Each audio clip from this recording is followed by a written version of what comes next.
Wannan asiri ne na mallakar arziki ga wanda yake so ya mallaki arziki mai yawa, ma'ana tarin dukiya da kuma arzikin. In aka ce dukiya, tarin arziki, kaga za ka mallaki kuɗi, gida, sutura, abinci, abin sha, komai zai zamana a rayuwa ka fi ƙarfin rayuwa. In aka ce yau mutum ya fi ƙarfin abin da zai ci, ya fi ƙarfin suturar da zai sa, ya fi ƙarfin muhalli, gidajen da zai zauna, ya fi ƙarfin abin da zai hau, mota da babura, to ya fi ƙarfin rayuwa a ƙa'ida kenan.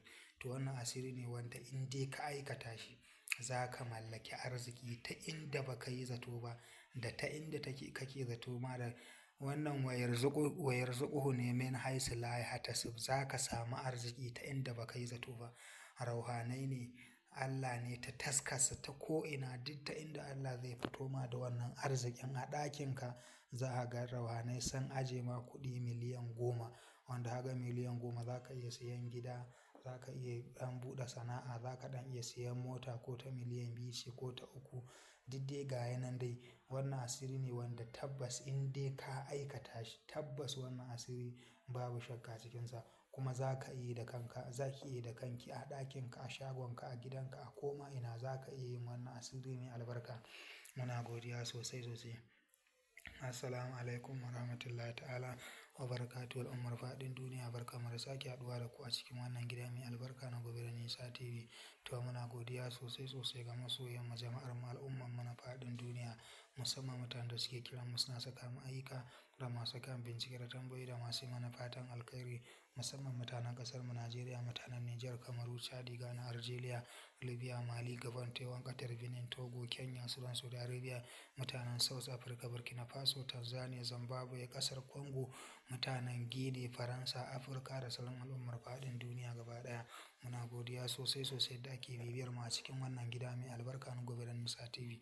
To kamar da muka saba zuwa da manya gingima kuma ƙasaitattun asirai masu albarka, yau ma muna ɗauke da wani mashahuran asiri wanda za ka saukar da kuɗi har miliyan 10, ko na naira, ko na sefa, ko na riyal, ko na euro, ko na ringgit, ko na lira, ko wanne kalar kuɗi za ka saukar da kuɗi miliyan 10 a gidanka, a ɗakinka, a shagonka, za ka iya saukar da wannan dukiya mai albarka.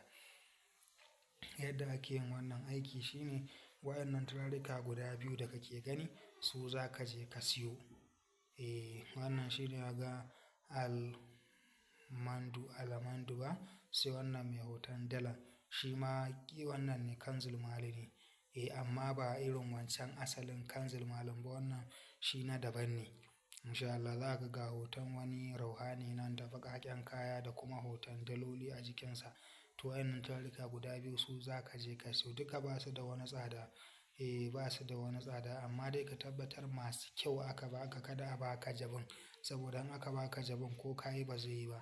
Sai ka zo ka shafa waɗannan turarika a jikinka daidai misalin 12 na dare, sai ka samu ɗaki wanda babu kowa, sai ka shiga ka shafa turaren, ka tsaya tsakiyar ɗakin, sai ka kalli gabas, sai ka dinga yin lazumin ajibiya maimunatu wal jinna, ajibiya maimunatu wal jinna, ajibiya maimunatu wal jinna. Kana cikin yi ka ci gaba da yi, ka ci gaba da yi, kana cikin yi za ka ji an aje ma kuɗi a gabanka an ɓace. To shi kenan, aiki ya yi, sai ka ɗauka ka ci gaba da sungullo. Subscribe da alamar ƙararrawa, sai ku daure ku danna mana subscribe, muna godiya.